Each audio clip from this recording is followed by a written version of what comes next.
Sveiki visi, labai malonu, kas ir vėl prisijungia prie mūsų laidos, klausosi arba žiūri. Ir šiandien mes esame Norvegijos širdyje, Osle, kur susitinkam su dviem žaviom lituanistinio švietimo meistrėm, turbūt galima tai pasakyti, tai pasikalbėsim apie lituanistinį švietimą Norvegijoje. Tai šalia manęs yra Jolanta, kuri papasako šiek tiek apie save, bet iš tikrųjų jau eilę metų yra Norvegijos lituanistinės mokyklos vadovė, mokytoja, bet taip pat ir švietimo tarybos pirmininkė, kuri dalinasi įvairia informacija, organizuoja renginius ir rūpinasi Norvegijos lituanistiniu švietimu. Ir taip pat Milda, kuri yra taip pat mokyklos vadovė, mokytoja, bet ir Pasaulio lietuvių bendruomenės švietimo komisijos narė ir taip pat dalyvauja įvairiuose renginiuose, prisideda prie organizavimo, aktyvi Norvegijos lietuvė, kuri taip pat dega lituanistiniu švietimu ir jį populiarina, juo tiki ir žodžiu, šiandien su mumis pasikalbės apie tai, kokia padėtis yra trečioji pagal dydį Europos šalyje tarp lituanistinių mokyklų. Tai jeigu galėtum, Jolanta, kokia situacija Norvegijoje? Jūs tikrai turit daugiau negu 10 lituanistinių mokyklų ir beveik 1000 mokinių. Taip? Turbūt taip. Tai puikia situacija, nes turim 14 mokyklų ir, gal padidintas skaičius nėra tiek, kol kas pagal neatnaujintą informaciją buvo apie 600 mokinių. Dabar tikrai žinau, kad padidėjo mokyklose skaičius, tai bus informacija pakeista greitai registruose. Tai mūsų daugiausia turbūt klausosi dabar Lietuvoje esantys žmonės, kurie nebūtinai supranta, kas yra lituanistinis švietimas. Tai gali būti seneliai, tai gali būti net ir jaunos mamos, kurios galvoja išvykti į užsienį. Jolanta tikrai turi labai daug patirties ir ne vieną dešimtmetį lituanistinio švietimo esi ta tokia žuvelė. Ar galėtum papasakoti tą kasdienybę lituanistinio švietimo mokytojo? Nes Lietuvoje labai dažnai įsivaizduoja, tai yra mokykla, kur vaikai eina, mokosi iš vadovėlio, kažką išmoksta, bet kaip ten yra iš tikrųjų? Jeigu nesi buvęs užsienyje ir nebuvęs lituanistiniai mokykloje, turbūt tas įsivaizdavimas visai kitas. Kaip galėtum būtent tiem žmonėm papasakoti, kas tai yra lituanistinė mokykla? Tiesiog pirmiausia, turbūt reikia pasakyti, kad lituanistinė mokykla, tai daugeliu atveju dažniausiai yra savaitgalio mokykla, kur mokymasis neprivalomas. Ir lituanistinėje mokykloje ne tiek mes turime pamokų kaip Lietuvoje, kadangi tą galiu tikrai palyginti, nes dirbusi daug metų ir Lietuvoje kaip lituanistė. Ir dabar jau turbūt 12 metų čia, ne vienoje mokykloje, tai galiu pasakyti, kad lituanistinė mokykla tai yra bendruomenė. Tai yra mokinys, šeima, kuri pasiryžusi vežioti vaiką ir kariauti su juo, kai jis nenori savaitgalio, o jo draugai miega namuose ir ilsisi. Ir mokytojas. Mokytojo vėlgi yra kita visai specifika. Tai mokytojas, kuris turi derinti prie savo mokinių, mokyklos, prie mokinių kalbos lygio. Aš kai pradėjau čia dirbti, galvojau, kokią aš patirtį turiu, kokią aš laiminga. Turiu tiek daug patirties atsivežtos iš Lietuvos, bet viskas sugriuvo po pirmos pamokos. Supratau, kad čia visai kita patirtis. Tai iš tikrųjų labai puiku, kad mes esam, kokioje esam dabar situacijoje dėl programų, dėl lituanistinio švietimo, dėl ne tik programų, bet ir platformų. Ugdymus ir Moodle, ir Eduka platforma, kur mes galime parinkti mokiniui jo kaip ir ugdymosi individualų planą kiekvienam mokiniui. mokytojo darbas dažniausiai būna po savo darbo toje šalyje. Vieną noriu pabrėžti ir turbūt pamokų pasiruošimas užima daug daugiau, turbūt 5 kartus daugiau laiko nei pačios pamokos. Ir vėl ratas iš naujo, kol kitas savaitgalis ateina. Galbūt tiek. Kai kalbėjo Jolanta, taip atrodo, kad mes į tą savaitgalį norim sudėti tiek, kiek Lietuvoje per visą savaitę. Dėl to tarp pasiruošimo tiek daug yra. Galiu aš pasakyti, labai dažnai ir dabar klausimai kyla ir matome, kai klausinėja, nes lietuvių kalbos poreikis tikrai iškilo paskutiniais metais. Galiu pasakyti, kad pirmiausiai mes turime žinoti tikslą, kodėl mes mokomės. Ar grįžimo į Lietuvą atveju mokomės, ar mes mokomės dėl egzamino esamų toje šalyje, laikymo, kad turėtume įvertinimą, ar dėl testavimo sistemos. Tai vėlgi priklauso, kada mokinys atėjo mokytis, kokio amžiaus atėjo mokytis, kokios spragos. Taip, aš dirbu ir pagreitintų tempu per kelis mėnesius egzaminui ruošiam, tada be galo daug informacijos ir kultūrinės, ir aišku, gramatinės.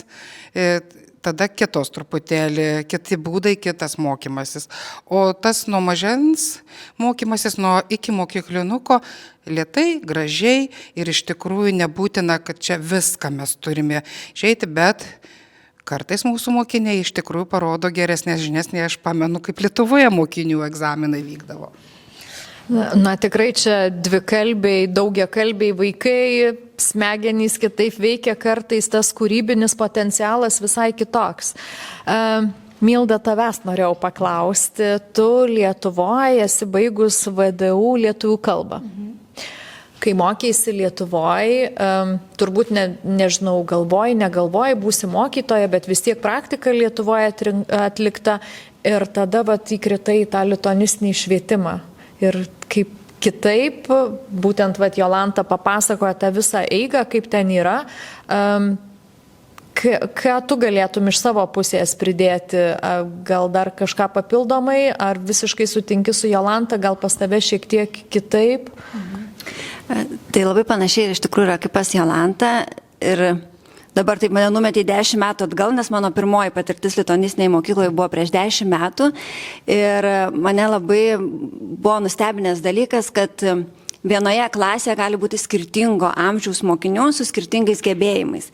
Nes Lietuvoje tu ateini, tai panašaus lygio moksleiviai būna, o čia toks miksas. Ir kaip tada suderinti tą darbą ir tas užduotis ir veiklas ir išmokyti vaikus ir palaikyti jų motivaciją, žodžiu, mokytis tą lietuvių kalbą, kuri tikrai nėra iš lengvųjų, žodžiu. Tai mano toks, šiaip pritarčiau viską Jolantai, bet pagrindė tai dar išskirčiau tai, kad skirtingų lygių vaikai ateina į pamokas. Kaip jūs galvojat, jeigu mes mokytoją iš Lietuvos paimtumėm visiškai be patirties, lituanistą, sakykime, arba pradinių klasių ir vienam savaitgaliui be pasiruošimo pasikviestumėm į lituanistinę mokyklą? Ištiktų šokas? Tikrai ištiktų, tikrai ištiktų ir manau, kad bet jis po to savaitgalio išeitų paaugęs, sustiprėjęs, patobulinęs savo įgūdžius ir labai dėkingas būtų tiem, kurie moko vaikus užsienyje lietuvių kalbos. Ką, Jolanta, manai, nes taip labai... Aš juokinga, nes ir mane ištiko šokas, nes aš taip tvirtai jaučiausi, kai čia atvykau. Būtent ir Milda paminėjo, kad skirtingų lygių mokiniai pagaliau susidūriau iš karto su žodynų trūkumu. Ir gali aiškinti, kaip nori, vis viena vaikas, jeigu nemato aplinkoje, to žodžio atitikmens, jis gali ir nesuprasti. Tai čia, aišku, tokia frazė, kaip alias žaidimas. Tai tada dar truputėlį ir pradeda aplinkui ir kiti mokiniai netgi padeda. Taip, bet tikrai taip, iššūkis labai didžiulis. Metų laiko aš kaip vadovė mokyklos, aš galiu sakyti, kad kol mokytojas išmoksta dirbti, nesvarbu su kokia patirtim ar turi patirties, metų kartais neužtenka, kad išmoktų dirbti lituanistinėje mokykloje, kad nestresuotų, kad tiktų visiems, visai bendruomeniai. O kokia situacija yra su mokytojais? Ar labai lengva Norvegijoje rasti mokytojų, kurie nori eiti į lituanistinę mokyklą, pedagogų, kurie jau turi kvalifikaciją, ar tai yra jau mokyklos iššūkis išsiugdyti, prisitraukti, nes pavyzdžiui, visai nesenai mes buvom Dubline, kalbėjom ten su mokyklos vadovais ir jie turi tokią strategiją, kad mokytojus prisitraukia iš tėvų tarpo. Atveda vaikus, ypač mokytojų padėjėjai, gal galit prisijungti, reikalinga pagalba ir tikrai nemažai tėvelių jungiasi į mokyklos bendruomenę ir tampa iš pradžių padėjėjais, o po to, jeigu atitinka kvalifikaciją, mato norą, kvalifikuojasi ir tada tampa mokytojais. Kokia pas jūs situacija? Aš galiu pasakyti, tikrai daug patirties turime, kai reikėjo ir tėveliams vaduoti staiga susirgus mokytojus, taip, už galvos susimė, ne, taip stiprus tie tėveliai, kurie lieka, pabandė, jeigu jie ne pedagogai ir jie neturėjo tos patirties. Tikrai labai nori, vadinasi, būti mokytojais. Šiaip pas mus galbūt tokia patirtis yra tai, kad atvykusieji naujai gyventi į Norvegiją, jeigu turi pedagoginę patirtį, o gal ir ne visai, bet nori prisijungti, tai būna pirmas žingsnis į Norvegijos švietimo sistemą, nes norvegai vertina patirtį labai ir jeigu mokytojas dirba lituanistinėje mokykloje, mato jo veiklą, toliau jis tęsia savo kaip mokytojo patirtį mūsų mokykloje ir tai būna laiptelis ir aišku labai džiaugiamės, kai turime ilgai dirbančius mokytojus su savo patirtimi, bet jau pripratę prie tos kaitos, o surasti, susiduriam, yra iššūkis, bet yra ir norinčių. Tiesiog, tai galėčiau sakyti, per pusę galbūt problema, kaip iššūkis, su kuria tvarkomės, atrodo. Visose šalyse mes kalbam taip pat ir apie motyvaciją, apie vaikų tėvelių pritraukimą į mokyklas. Tikrai keletą šalių pasidalino ir strategijas ir turbūt visam pasaulyje, visose lituanistinėse mokyklose ta motyvacija ir tos strategijos kartojasi. Kaip yra Norvegijoje? Kaip ateina vaikai į lituanistinę mokyklą? Tai dažniausiai reklama per socialinius tinklus, per bendruomenę, o galbūt pas jūs yra ten grįžtančiųjų didelis srautas į Lietuvą ir dabar visi ieško ir nori kažkur pasistiprinti lietuvių kalbos žinias prieš grįždami. Ar tai yra labai motyvuoti tėvai, kuriems rūpi lietuvybė, pilietiškumas ir kurie nori, kad jų vaikai būtinai kalbėtų lietuviškai? Ar jūs, pavyzdžiui, rengiat įvairius atvirų durų dienų renginius, bendruomenės renginius, kur reklamuojatės ir pritraukėt? Kokios strategijos pas jūs? Visos paminėtos tavo strategijos, visos yra, bet mes dažnai, bent mūsų mokyklą pasiekėm turbūt tą lygį, kai žinomumas ne iš didelės reklamos, bet iš lūpų į lūpas eina, nori mokytis. Pirmiausiai mes turim tokią galimybę Norvegijos švietimo sistemoje lietuvių kalbos egzaminą laikyti ir tai yra viena iš motyvacijų, kad turi mokytis lietuvių kalbos, kur turi jau pasirengti jam mokiniai. Toliau testavimo sistemą reklamuojame, taip, grįžimo į Lietuvą atveju, nes nori stoti į aukštąsias mokyklas mokiniai. Ir aišku, nedarom specialiai jokių, tiesiog reklamuojame galimybės ir ką gali gauti diasporos vaikas, būtent Alvė jūsų dėka stovyklos, tada pasipila ar būtinai tik mokyklą lankantis turi, ar būtinai testavimas nemokamas tik mokyklos mokiniams, o kitiems mokamas yra kalbos lygių testavimas. Taip? Tai būtent čia yra tie dalykai, kai tu džiaugiesi rezultatais ir tada mato socialiniuose tinkluose ir kyla klausimų. Tai čia kaip ir reklaminė, bet poreikis, sakau, nežinau, turbūt grįžimo atveju poreikis iškilo, o galbūt ir suvokimas, kad kalbos mokėjimas, šaknų, kultūros mokėjimas galbūt truputį pasikeitė. nes tie ilgalaikiai gyventojai, kaip aš sakau, ne, Norvegijoje, galbūt pirmas žingsnis tai buvo juk iš ekonominės pusės grįžo, o dabar jau turbūt daugiau, kurie čia gyvenimus savo mato, bet motyvuotai galvoja ir apie lietuvių kalbos žinias ir šaknis likusias Lietuvoje. O ar pastebit, kad daugėja vaikų paskutiniu metu? Taip. Tikrai taip daugėja, sakau, rezultatai registrų parodys, nes dar nesutvarkyti naujai, tikrai daugėja. Nes pas mus, pavyzdžiui, Jungtiniai karalystėje tai ateina paskutiniu metu labai daug tokių ir sako, mes kitą vasarą grįšim į Lietuvą. Tai mums reikia dabar pasiruošti ir jeigu prieš tai visiškai nelankė lituanistinės mokyklos, tai bent jau pagrindus kažkokius, kad būtų lengviau. Jeigu yra lankę, bet padarė pertrauką, tai dabar vėl sugrįžta, norim pasistiprinti, kad kuo smagesnis tas būtų visas procesas. Ar pastebėjot, kad grįžtančių padaugėjo, ar čia tik Jungtinės karalystės atvejais? Ne, tai aš tą galiu pasakyti, kadangi registrus matome ir tvarkom ir turime išregistruoti mokinį, kad priimtų į Lietuvos ugdymo įstaigas ir ko anksčiau nebuvo, dažnai ir tenka pabendrauti su tam tikrų ugdymo įstaigų pavaduotojais, lietuvišką numerį matai, kad skambina ir supranti, kad turbūt iš kokios nors mokyklos tėveliai pamiršo pasakyti, kad išregistruotume, nes nesutampa tas laikas tai registrų tvarkymo. Tai būtent tikrai aš galiu pasakyti, na taip, apie maždaug 5 šeimas kiekvieną rudenį tikrai grįžta. Vidurkį tokia įmant. Tikrai padaugėjo grįžtančių. Milda, dar šiek tiek noriu sugrįžti atgal irgi apie motyvaciją tavo būtent atveju, nes kiek žinau, būtent tavo mokykloje irgi veikia rekomendacijos, vieni per kitus kreipiasi. Ar tai daugiausia pas tave paaugliai, tie, kurie irgi svajoja apie lygių testavimą, apie egzaminą, apie grįžimą, kokia situacija pas tave? Tai labai teisingai pastebėjai ir čia dar klausai prieš tai apie strategijas, tai aš galvočiau, kad mano mokyklai kaip tik trūksta strategijos, nes vienintelė tokia strategija tai yra tik iš lūpų į lūpas.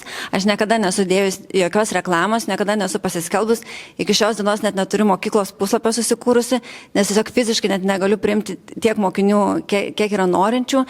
Ir motyvacija čia tokia išlieka tikriausiai iš tėvų. Manau, kad mano mokyklos bendruomenės tėvai yra labai tokie tvirti, motyvuoti ir jie patys mane susiranda, nes faktas, kad ne mokinys ten 11-12 metų ieško mokytojas, tėvai susiranda.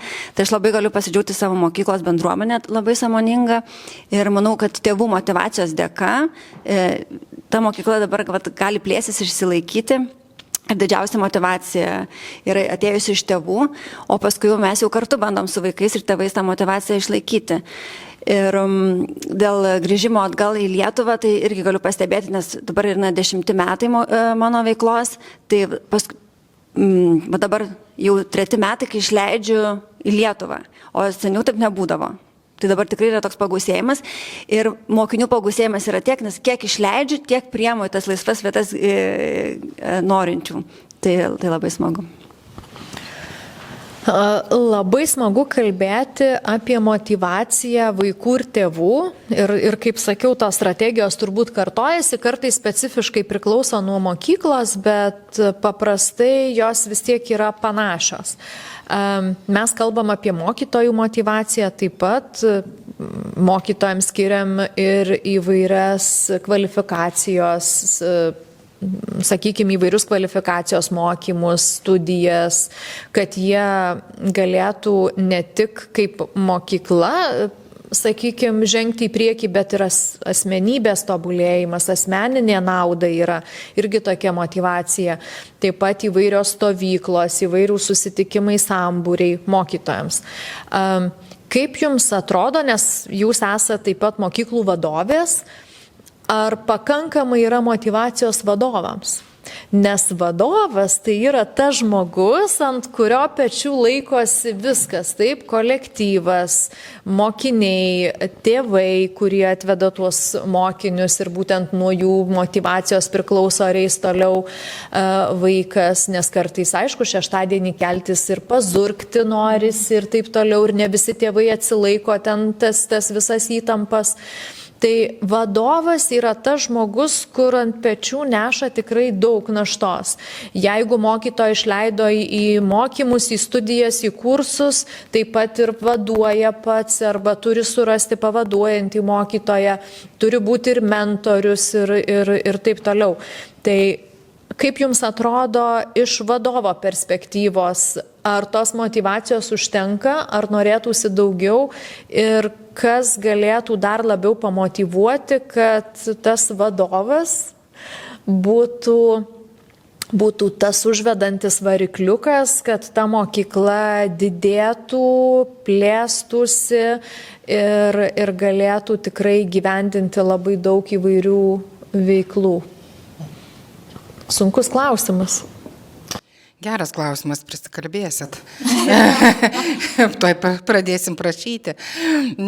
Aš noriu pasakyti, aš nežinau, čia turbūt gyvenimo būdas.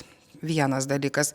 Na, mano padėtis galbūt yra kita, kadangi mes kaip ir įdarbinti esame Norvegijos taip sistemoje, tai dar ir buhalteris, ir visa kita, ir patalpos, ir ūkvedžiai, vadovų šeimų, vyrai, taip ir visi padėjėjai. Tai čia visko, na, motyvacijos. Nežinau, tiesiog ko man reikėtų, kad aš toliau tęsčiau, man turbūt nieko nereikia, nes tai mano gyvenimo būdas ir man patinka tas darbas. Aišku, galbūt reikėtų administracijos pagalbos, reikėtų galbūt, jeigu mes ir turime lėšas, taip, tam tikras, tai galbūt aš sakyčiau buhalteriniam paslaugom, jeigu mokykla jau ir skaičiuoja ir atsiskaitimai, projektiniai lėšos ir visa kita. Tai fiziškai laiko reikėtų, tai galėčiau pasakyti, galbūt man atostogų duokit savaitę kur nors Maldyvose, bet ar įdomu, ar aš ten išsėdėsiu, nes ir per atostogas ryte, kol šeimos nariai nemato, telefono darbus tam tikrus atlieki ir registraciją patikrini ir visa kita, nes pamatytų, tai jau būtų, čia jau negali atsipalaiduoti. Čia gyvenimo būdas paprasčiausiai, jeigu žmogus nebus iš savęs motyvuotas, nepadės jokie turtai, jokie pinigai, nepadės jokie papildomi ten kažkokie dovanos kažkokios, turbūt tik tai vienas dalykas, kad jauti paramą, kad gali, minėjau, laisvai vadovauti, džiaugtis rezultatais, motyvuoti ir mokytojus, tai aišku ir finansiniai dalykai yra, kad gali dirbti be streso. Tai visos tos jungtis ir mokytojų paieška, ir mokiniai, viskas į vieną ir jeigu puikiai sekasi, tai čia ir yra turbūt pagrindinė motyvacija. Kaip Milda tau atrodo, ar pritari Jolantai, kad atostogos būtų pats geriausias dalykas? Nepamaišytų tikrai.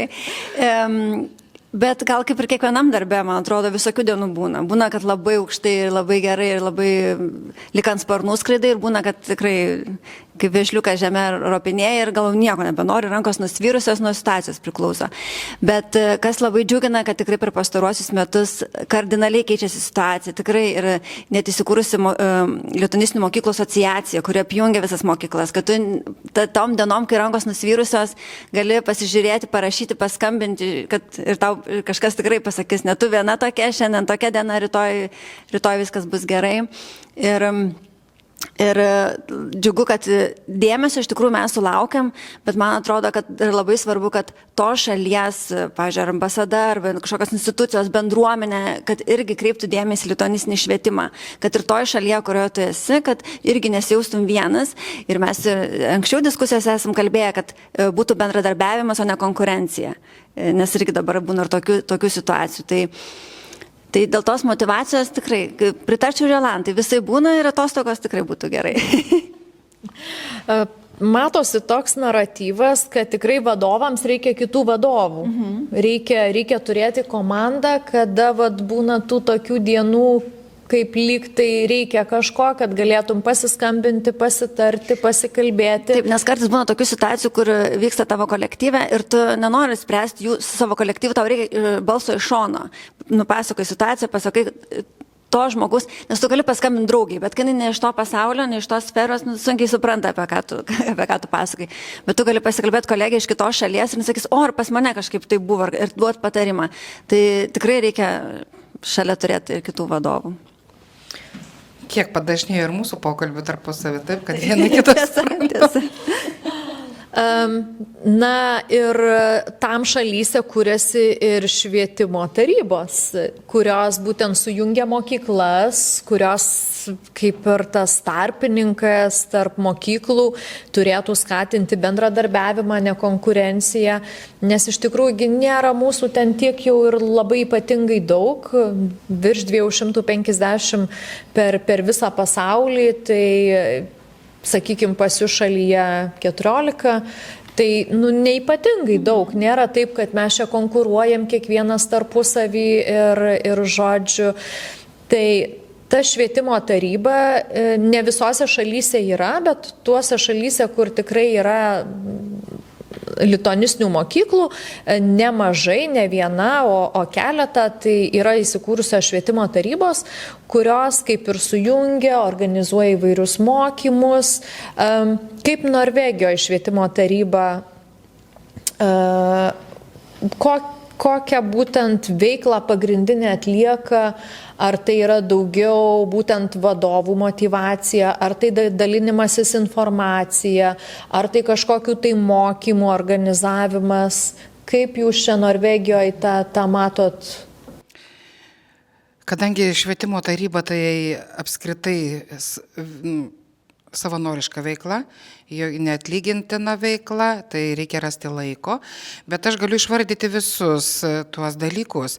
Pirmiausiai, pagrindinės informacijos dalymasis, kai reikia dėl projektinių, dėl visų sklaidos, taip, iš ministerijos, iš institucijų dalymasis. Toliau bendri, tam tikri organizuojami mokymai, dabar kaip tik vyks Drameno mokykla organizuoja, bendri projektiniai konkursai, darbai, tai kiek mes galim, tiek organizuojam.